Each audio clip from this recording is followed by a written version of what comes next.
Alright. There's a good chance after reading this, I'm going to burst into flames. I'll have to immediately step in the confessional booth. Close your eyes and imagine hanging out with Mike. Or imagine working with him. He had a favorite four-letter word that began with F and ended with awk. I know you have all heard it, and when I say F, just imagine him saying it. We'd like to thank everyone for coming out today, and thank you for the outpouring of support over the last several weeks. The meals, helping with pictures, picking up food, even changing taillights out are all awesome gestures of what Mike meant to so many of you.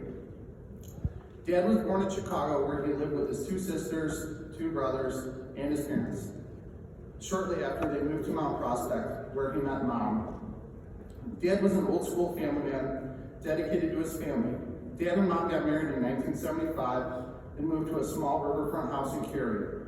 When another kid came along, so did an addition to the house.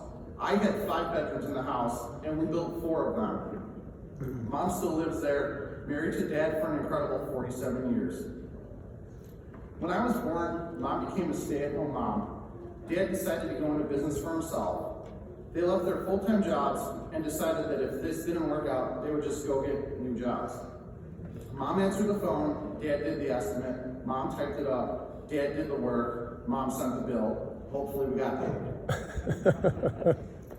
Dad was a hardwood floor guy by trade, sometimes working for a Chicago royalty such as Walter Payton, although that story changed a lot over the years as to exactly what he did for him and how. Now, Dad was a bit rough around the edges. For many years, we referred to him as a grizzly bear. Sure, big and cuddly, but piss him off and look out. Sometimes he had difficulty saying, I love you, or great job. It might come out as a question, like, what the F are you doing?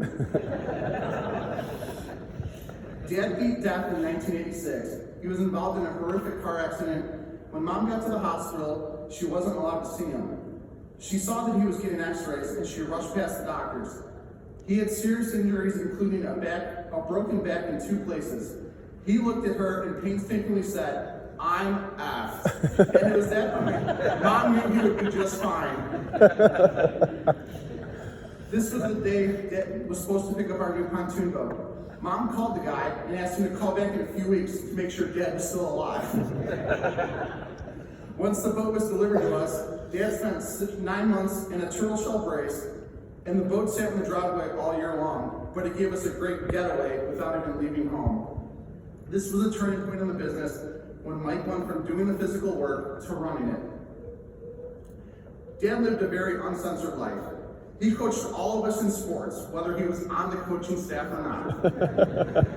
One year, he was Billy's official baseball coach. The opposing pitcher had hit one of the batters.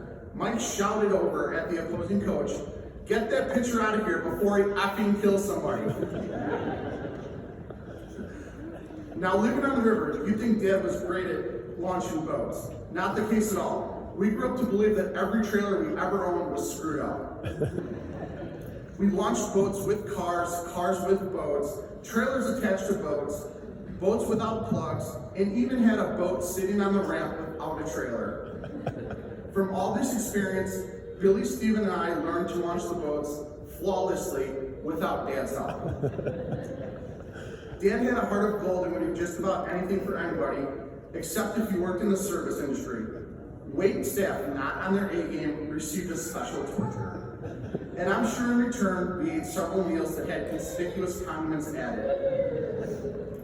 Mike was always one to question authority.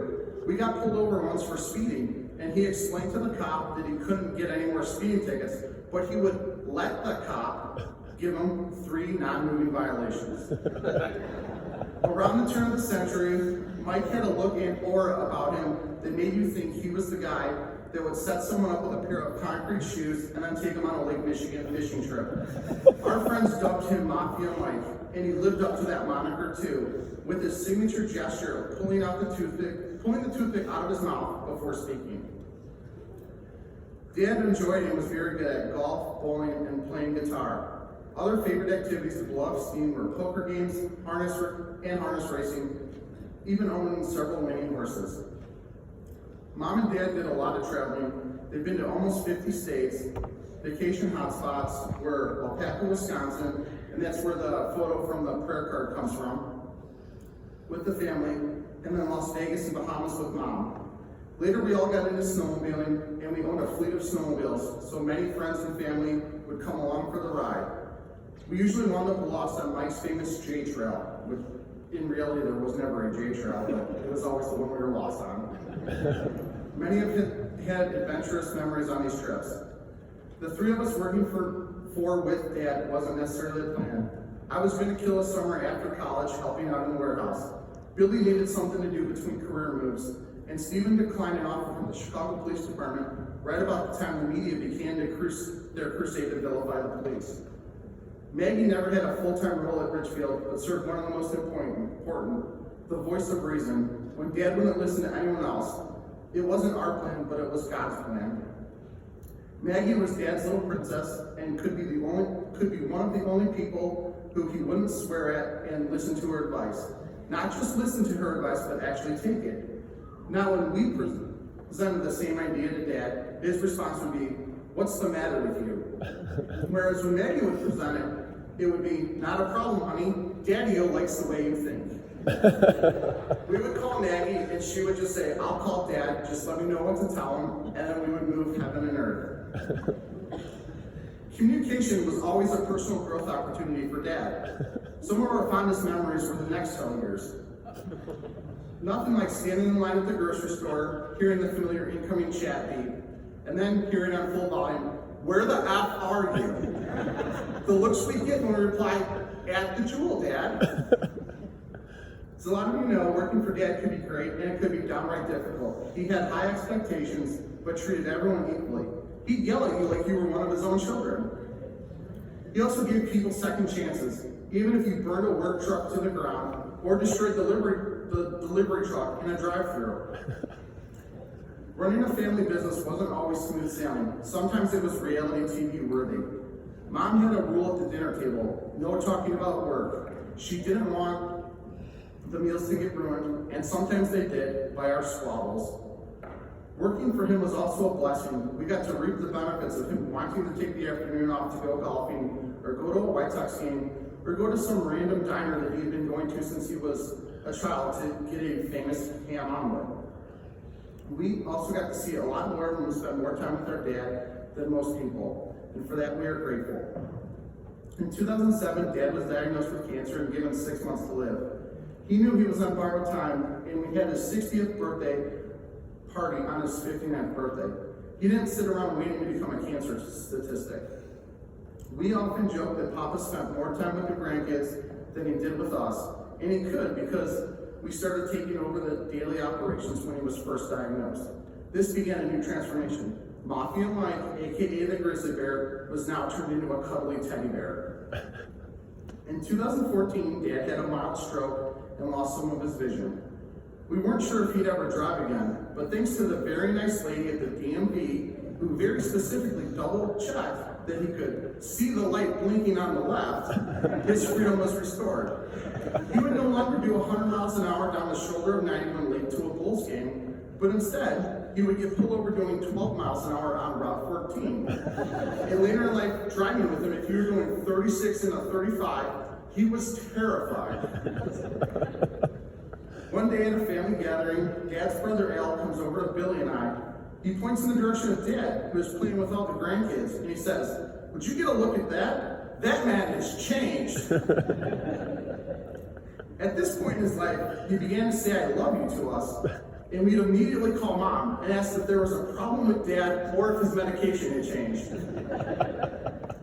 Dad got into commercial-grade fireworks, even obtaining a pyrotechnics license. He started making some of his own M80s, but when a pallet of pet supplies showed up one summer, we knew that 4th of July would never be the same. His daughter-in-law Jenna recalls, Mike was a pretty random guy that lived each day like it could be his last. One time at a family barbecue, he randomly pulls out a stick of dynamite and a lighter. He laughs like Beavis and Butthead and says, "Watch this," and proceeds to throw it 20 feet into the neighbor's yard. It seemed like every get-together, Dad was lighting off fireworks. Dad now lived for the grandkids. He loved to go on adventures with them to pumpkin farms, apple picking, concerts, sporting, cheerleading, and scouting events. Even when in pain, he still made time for them, sharing his love of slot machines, fishing, and coin collecting with them. A favorite event was the cousin sleepover at his house, when he would often lead the shenanigans after Grandma went to bed.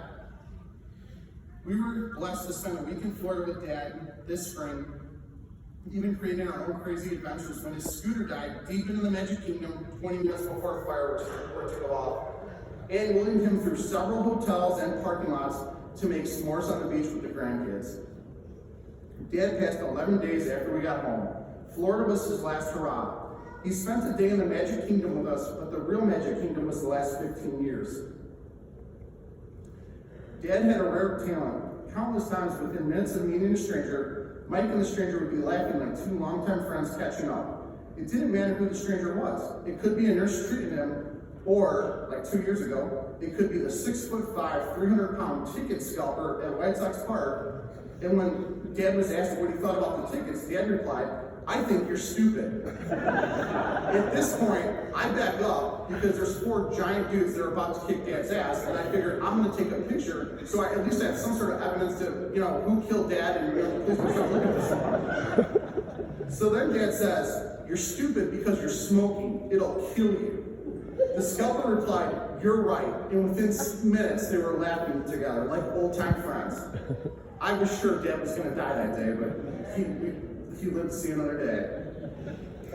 Even up to his last days, he joked with nursing staff, but more importantly, asked questions like, "Where did you go to school? How long have you been a nurse? Where are you from?"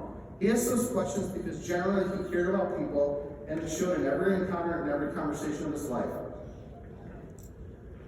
I recently returned from a work trip in Tampa, and it was significant for 2 reasons. The first is, after parking, we had to walk through the bus terminal, and this happened to be the same terminal where we had to get picked up from a limo. Because the airport's under construction, we had to walk farther than normal. Meanwhile, Dad was telling me I didn't know what the hell I was doing. Next time he's gonna set it up. This was the last place on earth. Dad was screaming at me, so this is pretty significant. The second is Dad was a pioneer in the hardwood floor industry, practically inventing the wood floor heat register. He and our company displayed them at our industry's trade show every year since 1987. Many industry friends came up to me, shared stories, laughs, cries, and hugs. Each and every one smiled when I told them this next part. Dad lived his entire life on his terms. He did what he wanted, when he wanted, and with who. When Dad went into the hospital for the last time, he was making deposits and betting on horse races the day before he died. He struggled to respond in a text in a timely manner, but figured out how to put $5 on the number 8. My advice to everyone is this: life is short, tomorrow is not guaranteed. If you are old and have grandkids, take them fishing, take them to the dollar store, do something with them. If you are young and your grandparents are still alive, go spend time with them, laugh, cry, take pictures and videos, while making memories, because someday that's all you have left.